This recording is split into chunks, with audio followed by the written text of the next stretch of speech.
Well, hello and welcome back, guys, to another episode. It is currently the end of July at this moment, and I'm trying to record this episode ahead of time.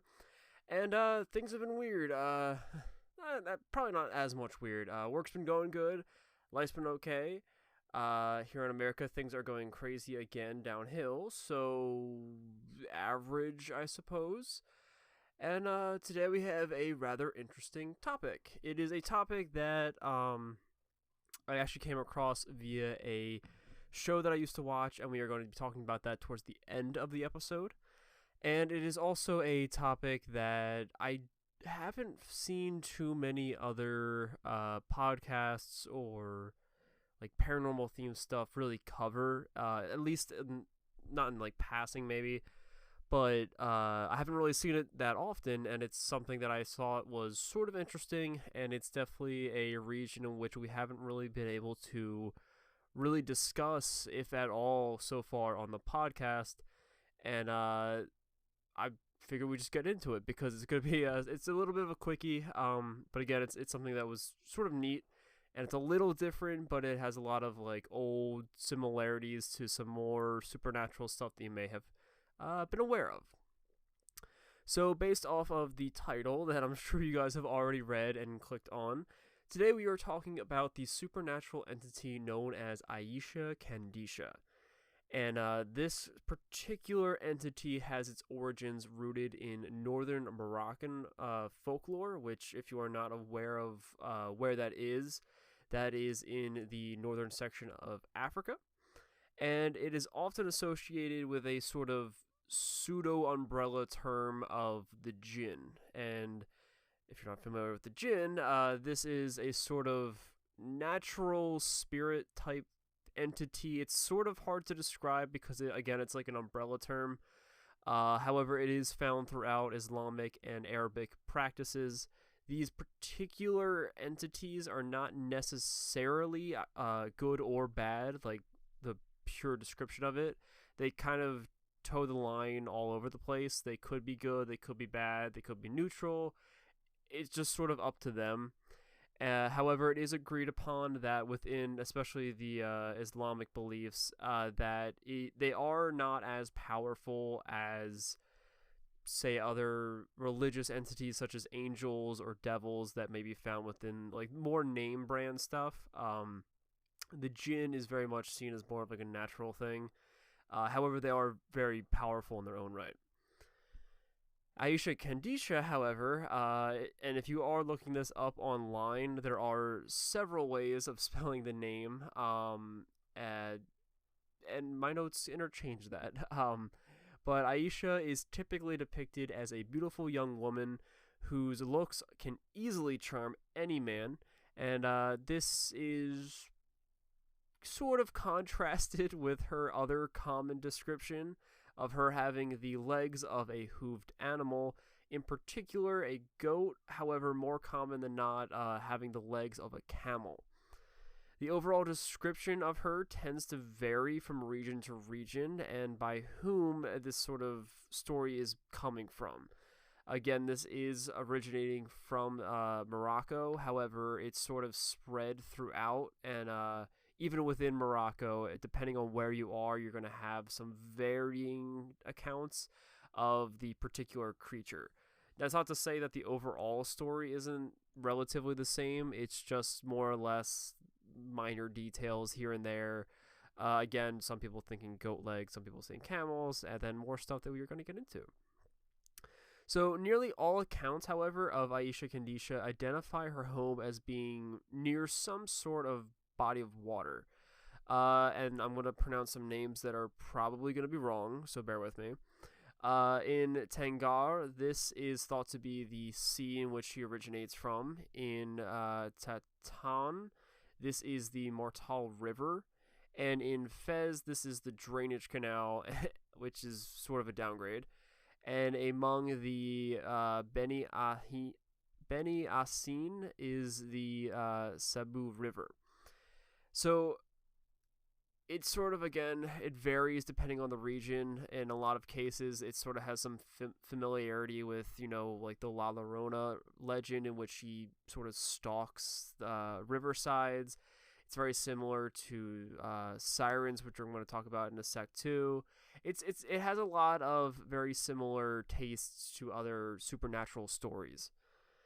Now, there is also a general sort of agreed upon situation when it comes to her, that she primarily preys upon young men who, again, she entices with her beauty, but she also is known to incorporate shape-shifting and acting into her sort of scheme, as posing as these men's wives and then luring them away.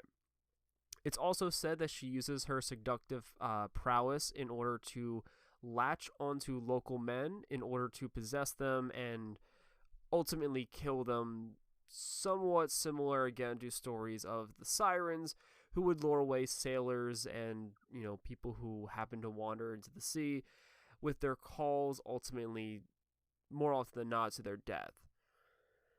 Now, more localized beliefs with Aicha Kandicha have her being afraid of steel, particularly knives and or needles. So it is often suggested that you were to bring along a steel dagger if you find yourself venturing into the desert, which, truthfully, I would suggest you probably would do. It seems like a decent tool to have in that given environment, so good. Just another thing to ward off. And in some accounts, she is actually married in a way. She technically may have a husband, and this sort of associate is known as Homu. I'm pronouncing this wrong again. Hamu Kwe. That most likely I am butchering that, so I apologize for that in advance. Practice Aicha, but not practice the husband. To be fair, the husband doesn't pop up very often. So when it comes to the origins, because again, I did mention that they are, for the most part, deriving from the Moroccan region. But there are some theories as to why or how it originally got there, because it sort of just popped up. So we're going to be talking about a guy named Edward Westermark, who is a Swedish philosopher and sociologist who claims that the Aicha Kandicha name actually derives directly from Eastern origins, which take with some grain of salt, because this isn't fully confirmed in a sense. Again, this is just sort of him claiming a theory. So he associates this as identifying her with the Temple of Katesh within the ancient Canaanite religion, which actually refers to a group of ancient sort of Semitic religions. It's sort of, again, another umbrella term, in which the Canaanites sort of are a bunch of groups combined into a mega group in a way. And if you're not familiar with where this particular region is from, again, Morocco is sort of like the northeastern coast of Africa. But the Canaanites, or at least the ancient Canaanites, they originated in a region which is now considered modern-day Israel, Palestine, Lebanon, Jordan, and up into Syria. So that sort of eastern edge of the Mediterranean into the Middle East. So Westermark hypothesizes that her legend derived from the cult, which actually associates itself with the fertility goddess Astarte, suggesting that the Phoenician colonies in northern Africa were actually first introduced to the concept of this particular entity that became known as Kandicha through this interchange and trade and practice and all that sort of stuff, and then just sort of folded her into the Islamic traditions that they have in their homeland, and sort of repurposed her for their, because they're a coastal country, their sort of aquatic and then inland regions, and sort of appropriating her into their belief system, which is rather common when it comes to ancient beliefs, particularly in regions in which there's a lot of trade going on. So the Mediterranean, if like basic high school stuff, obviously the Romans took a massive amount of information and influence from the Greeks, and the Greeks from the Mesopotamians, and like it just goes on and on of just people changing stories as they hear them. And it's believed that Aicha Kandicha is actually one such possible story. She's not a goddess per se, but the idea of some of what the goddesses were doing, and I guess the stories associated with them, sort of got lumped into becoming this Aicha figure. So Aicha is, again, sort of a local urban legend. She is referenced in a number of Moroccan cultural works, including books, films, and songs. And this is sort of put her in the pop culture sort of center in a way. At the very least, she's like a cultural staple within the region, particularly being like at the very least, like a common legend that people just know of, sort of like how people know Bigfoot nowadays. We just know him. Like, whether you believe in him or not, you just know of him. And then, to wrap this up, because truthfully, there's not a whole lot to talk about. There are stories, there are different accounts, but for the most part, it is very straightforward to what Aicha is and what she might possibly be. Again, a lot of the stories are very similar to other creatures that, again, are very common knowledge, but Aicha sort of puts a spin on it by having different figures and being in a different region. But something that I want to talk about, which actually sparked my interest in this, particularly because I rewatched it about a year ago, is the association with a sort of paranormal supernatural show known as Destination Truth, which, if you were not aware of, aired on the Sci-Fi Channel and I believe was created by Josh Gates, but he was the main investigator there. But it was a sort of a collection of people that would get together and visit a haunted location or a particular legend spot and hunt for the creature, look for evidence, or just try to disprove it in some way or another, and just have fun, I guess, on the way there. But it is a show, it is for television, so please understand that there possibly will be some leniency when it comes to what might be said on said show. But the legend of Aicha did pop up in the season 4 episode of Destination Truth. It was titled The Haunted Island Ruins and Moroccan Succubus, in which the second half of the episode, the crew investigated reports of recent sightings that the creature was popping up in the Moroccan desert. So with that sort of new wave of sightings that people were having, they sprung into action and decided, hey, let's go check it out. So I'm going to give a quick episode rundown and sort of the information that they had from that, because again, most people don't seem to cover this, and there aren't other shows or investigations really into this particular creature, so I thought it'd be interesting to talk about. So within this episode, the Aicha legend more or less resides in the desert itself. Again, we mentioned that most of the time the stories are associated with a body of water. However, in this particular episode, it's the opposite. She's not near water itself. She's mainly in the desert. And with their research pointing out, again, that Aicha is very appealing to men and is able to lure them off. However, in their particular spin and with the local stories that are associated with her within the news that was going out at that time, these men were being lured out into the desert only to vanish. Like, they would just disappear and no one would hear from them. So, very, like, missing 411 type stuff. She is described in the episode as being very tall, with hooved goat-like legs, as well as leathery bat-like wings, along with being equipped with long, sharp nails. Although she, despite all these animal features, she is very clearly a female figure on the upper torso, hence her magnificent beauty. And she is reported as being so overly gorgeous that upon first look, men are just instantly just drawn towards her. In particular, they mentioned that she has piercing black eyes and long flowing hair that they can notice from a distance. Now, from this episode, they also interview some local individuals. In particular, they do sometimes interview experts on the particular topic or local professors who may know of the legends themselves, as well as just people who had sightings. Now, they, at least in the preface of the episode, they believe that Aicha is some sort of physical creature, because the question was prefaced, do you believe this is some sort of spirit or some sort of physical thing? And they respond by saying that we do believe that this is some sort of female, that there is some sort of female creature out there doing this.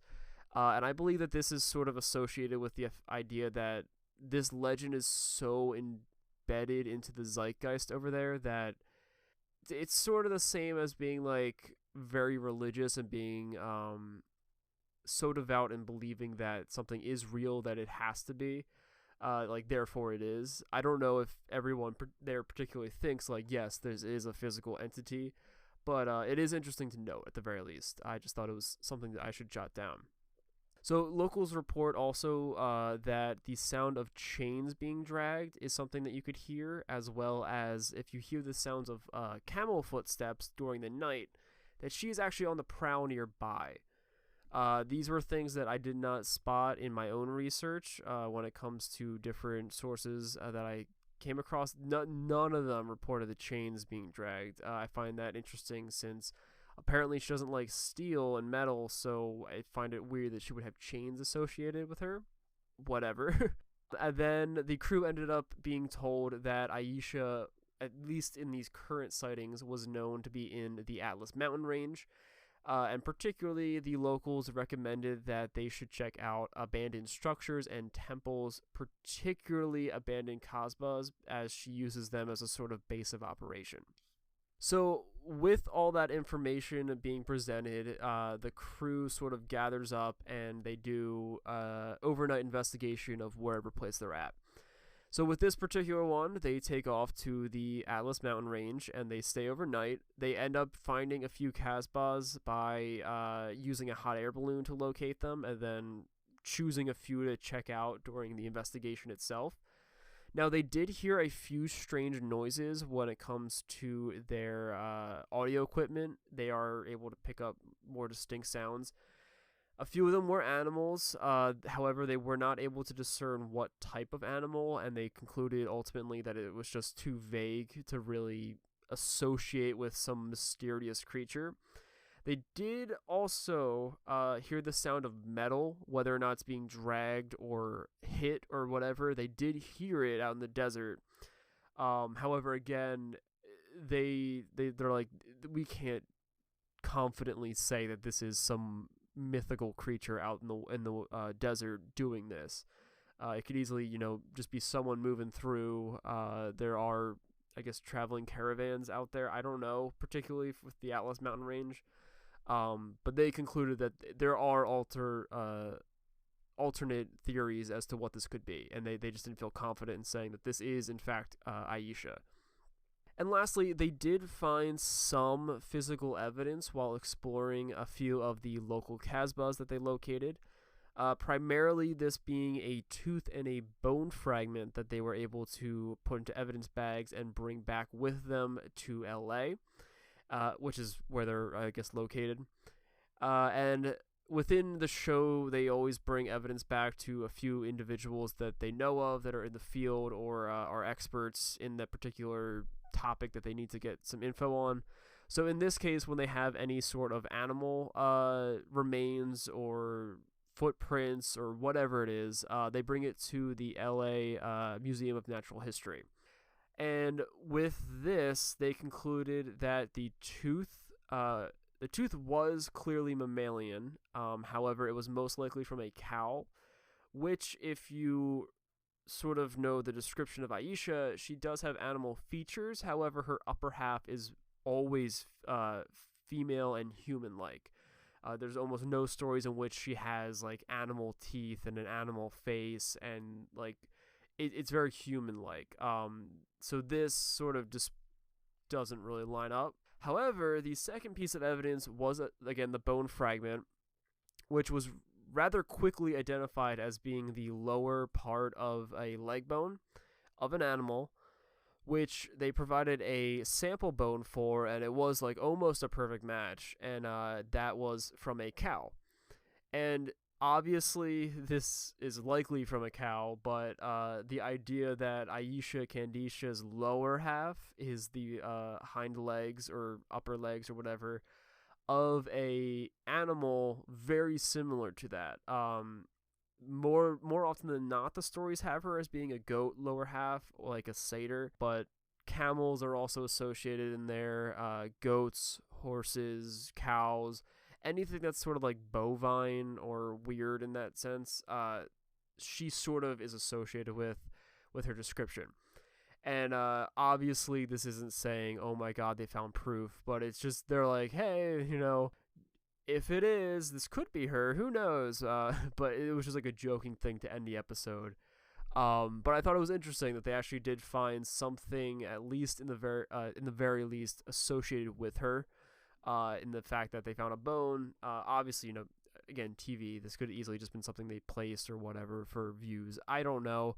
I like to think maybe not. It is a random hidden temple in the middle of the desert, so who knows. But yeah, so that's the story of Aicha Kandicha. I know it's a short one. I apologize, but it's not a deep topic, really. There is a lot of history to it. However, a lot of that history is more so for the region itself and the religion and how the stories sort of melded together into what they are now. And that's just not really, unless I do like a deep dive episode, I don't think that really fits into like a creature of the week type episode like this. So maybe I'll save it for something else. Maybe I won't. Who knows? But I do thank you guys for listening through to this, because I do have a quick little message that I want to say. Moving forward, recording again obviously is weird for me due to my schedule. I am now working full-time, at least for the current moment, and I am enjoying it a lot, actually. And I want to make this podcast more of something that I do on the side, because I don't know, it's something that I very much enjoy. It's something that helps me have a little focus and structure on like the weekends or after work, something to do, especially now during quarantine and COVID and all this stuff. And I'm trying to possibly get some guests onto the podcast. I'm not sure how. I'm not sure who particularly. I've reached out to a few friends and sort of chatted back and forth about, sort of weaning them into this, warming them up a bit. How we're going to record, I'm not sure. I do, if you guys are familiar with episode 13, in which I talked about the Amityville house with one of my friends who lives up in that region a few blocks away. We did that over Skype. Quality wasn't the best. However, I was recording in college. It was rough, but I'll figure out a way to make it a bit more better moving forwards with these new recordings. I don't know how. We're going to record, how we're going to sort of schedule this out with everyone being home and crazy, constant, fluctuating schedules. But we'll see. We'll make it work. We'll make it work somehow. And I just want to give that announcement because I do want to push this a bit more. I'm not sure how particularly I'm going to do it, but I enjoy doing this so much that I want to make it something, at the very least, just be a hobby that I can fall back on when I need to a bit more and just have fun with it. So I hope you guys are enjoying, and I do appreciate you guys watching and listening this far in, and I thank you for that. So I'm going to wrap this up because I'm rambling, and it's very hot where I'm recording right now. So I shall see you guys next week. Likely I might be recording the same time, so no real updates or anything for that. But if you guys do have any stories or things you want me to check out, please feel free to email me at realmofunknown@gmail.com. Or you can check out the Twitter, which I am primarily on, which is just Realm of Unknown. And just, hit me up, send me a message. The DMs are always open there, so don't be weird. Just but if you have any topics or anything or feedback, just let me know. I love to look over it, and I always love looking into new topics and stories that I may not have heard of. But until then, I hope you guys enjoyed, and I hope to see you next week. And remember to stay spooky.